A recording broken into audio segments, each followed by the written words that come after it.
E aí galera do canal, beleza? Esse aqui é o episódio piloto da nossa nova série do canal, Conecendo. estreando o quadro com JoJo's Bizarre Adventure. Bom, vou começar aqui falando um pouco sobre o autor da série então. O autor se chama Hirohiko Araki, ele tem 56 anos e é mangaka desde 1980. De 1980 a 1986, o Hirohiko fez vários mangás one-shot, ou seja, aqueles mangás que só tem um volume, e alguns outros com poucos volumes. Ele nunca havia feito uma obra muito grande. Dos mangás desse período, o que mais se destaca é o Bao, de 1984, que conta a história de um garoto que acaba sendo cobaia de um experimento militar onde um parasita é implantado em seu cérebro, fazendo com que assim ele se torne um mutante com objetivos bélicos. Jojo foi lançado no dia 1º de janeiro de 1987, na revista Weekly Shonen Jump. Exatamente, a mesma revista que lançou e ainda lança mangás muito conhecidos, como Dragon Ball, Cavaleiros do Zodíaco, Yu Yu Hakusho, Naruto e One Piece. Mesmo Jojo tendo sido lançado em 1987, ele só foi ter um anime em 2012. O primeiro arco teve um filme em 2007 feito pela APPP Studio, só que esse filme ficou tão ruim que o próprio autor proibiu a comercialização desse filme. Então as únicas pessoas que assistiram a ele foram aquelas que assistiram no cinema. Uma errata aqui rapidinho. Na real, o filme tem como tu assistir alguns trechos dele, de quem gravou no cinema, mas é uma qualidade tão porca, tão fodida, que nem vale a pena, cara. Então nem procura essa merda. A animação em 2012 foi feita pelo David Productions. David Productions é um estúdio bem novo, se for comparar com os outros grandes estúdios japoneses, porque ele foi fundado em 2007 por uma galera da Gonzo. E no começo eles não faziam animes em si, eles eram mais um estúdio de suporte que ajudava outros estúdios a fazerem alguns episódios mais complicados. Alguns exemplos disso foram alguns episódios de Code Geass, onde eles ajudaram, em Soul Eater também, e eles fizeram também a coprodução de Level E, junto com a Pierrot. Mas eles também fizeram animes sozinhos, como Restaurant Paradise, Inoboku SS e Hyperdimension Neptunia The Animation. Bom, antes de eu começar a falar sobre Jojo, eu tenho que deixar claro que eu vou ter que falar alguns spoilers dos primeiros episódios, porque é simplesmente impossível explicar essa história sem eu falar essas coisas. Então fiquem avisados. Jojo's Bizarre Adventure conta a história da família Joestar.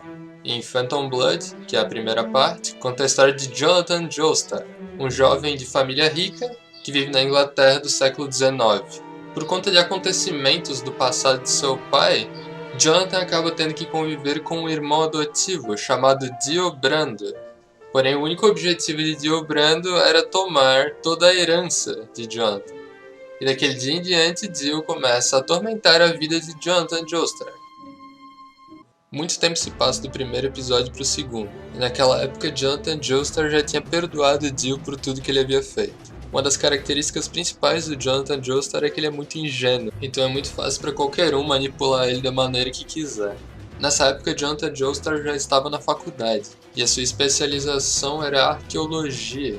Ele decidiu fazer isso por causa de uma máscara de pedra que seus pais haviam encontrado há muito tempo atrás. Aquela máscara parecia ser utilizada em rituais astecas, mas exatamente como ela funcionava e qual o propósito ele não sabia.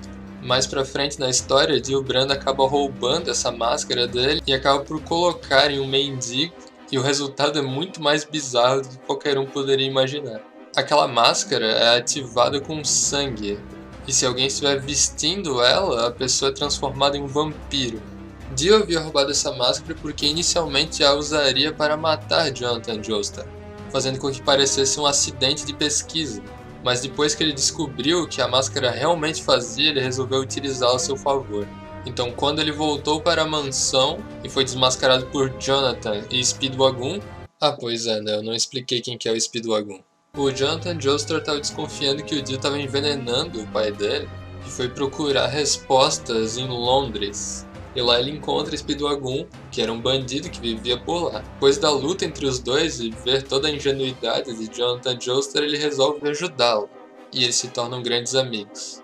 Speedwagon era perfeito para isso porque ele era um bandido, então ele conseguia identificar outra pessoa de mau caráter muito facilmente, pois ele vivia cercado de pessoas desse tipo o tempo inteiro.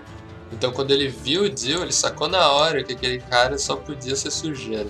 e junto das provas que Jonathan conseguiu, Dio foi desmascarado. Então, depois de ser desmascarado pelos dois, ele vestiu a máscara e abandonou sua humanidade. Porque se ele não poderia ter aquela fortuna, ninguém mais teria. Ele seria o melhor de todos de outra forma, se tornando um vampiro. Então um grande confronto entre Jonathan Joestar e Dio transformado em vampiro acontece na mansão. O resultado dessa luta é um empate, onde Dio foge e Jonathan sai extremamente ferido, sem falar na mansão que foi completamente demolida. Alguns dias depois, Jonathan Joestar acaba conhecendo um homem chamado Zeppeli. Zeppeli está atrás da máscara de pedra que Dio utilizou para se transformar em um vampiro, e ele diz conhecer a chave para poder lutar contra um vampiro de igual para igual, e esse meio ele chama de Onda, ou Ramon. A Onda é basicamente a energia da vida que existe em todas as criaturas do mundo. Você consegue canalizar a onda no seu corpo dependendo de como você respira. Então Zeppeli acaba virando o tutor de Jonathan Joestar, ensinando a ele as suas técnicas de onda, para que assim ele possa enfrentar Dio e derrotá-lo de uma vez por todas. Então tá, vamos a algumas curiosidades sobre Jojo então. Hirohiko Araki ele é muito fã de rock e ele deixa isso evidenciado na sua obra, homenageando vários personagens com nome de bandas, músicas e de membros das bandas também.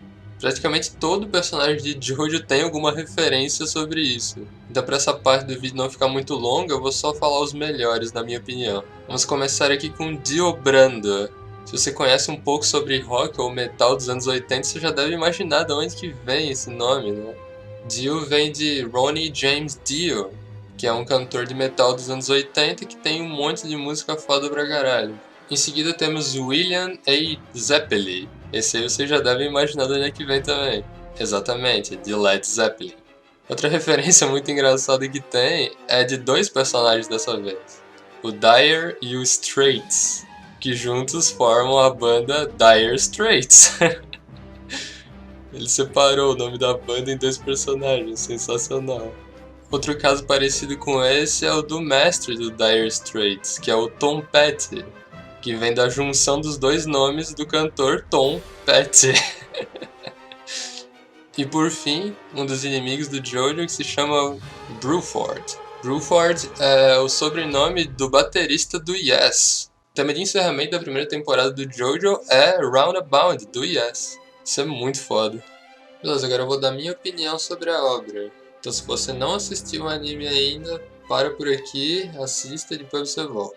O que eu acho mais legal em Jojo é esse lance de o autor não ter que se preocupar com o sentido das coisas, é justamente o oposto. O objetivo da história é ele fazer o treco mais bizarro possível na situação. Então ele tem uma liberdade criativa enorme para fazer o que ele quiser. Ele não precisa ficar se preocupando em explicar alguma coisa certinho e tal. Ele pode falar o que ele quiser. A gente tem que aceitar simplesmente porque aquilo é a realidade que ele definiu que seria. E isso torna cada episódio único e imprevisível, e é esse o elemento que eu mais gosto nessa história. Falando sobre as lutas, elas foram muito legais, mostraram bastante versatilidade da onda, que vai ser utilizada daqui pra frente. E na treta final com o Dio lá, onde ele era só uma cabeça com umas veias, o fato do protagonista ter morrido foi algo muito legal, porque mostra que, tipo, essa história não tem protecionismo, né? Ela simplesmente quer contar uma história de alguma forma. E a lenda da família Joestar vai ser passada pra frente na parte 2, e isso é muito legal. O próximo descendente da família é o Joseph Joestar, e a história dele vai ser contada do episódio 10 até o episódio 26. Ele é uma pessoa completamente diferente do Jonathan Joestar, e ele também usa onda, então a gente vai poder ver ações completamente diferentes, porque eles têm índoles diferentes. Um cara é, tipo, extremamente certinho e o outro é todo canastrão, assim. O autor consegue trabalhar muito bem com esse tipo de coisa. Outra coisa muito foda também é o estúdio. Nossa, cara, se tu for ler o mangá, tipo, e comparar as cenas, é tipo igualzinho. Os caras, tipo, não cortaram uma linha de diálogo, uma cena, nada. Eles não acrescentaram porra nenhuma, é exatamente o que tem no mangá. Isso eu achei foda demais. Até as letrinhas tem, cara, até as letrinhas, mano. Isso é muito foda. Da parte 1 até a 3 eu li bem por cima, só pra comparar mesmo. Mas a parte 4 eu li do início ao fim. Eu tô comparando com o anime, agora é exatamente igual, cara. Tipo, é como se eu estivesse lendo aquilo. É sensacional. Nenhum outro anime faz como esse aí faz, cara. É muito foda. Então é isso, a nota que eu dou pra JoJo's Bizarre Adventure Parte 1, Phantom Blood, é bom pra caralho. Eu realmente gosto muito dessa série e recomendo pra todo mundo. Eu sei que muita gente vai ver isso e vai achar estranho e vai desistir já de cara, mas dá uma chance, é muito massa.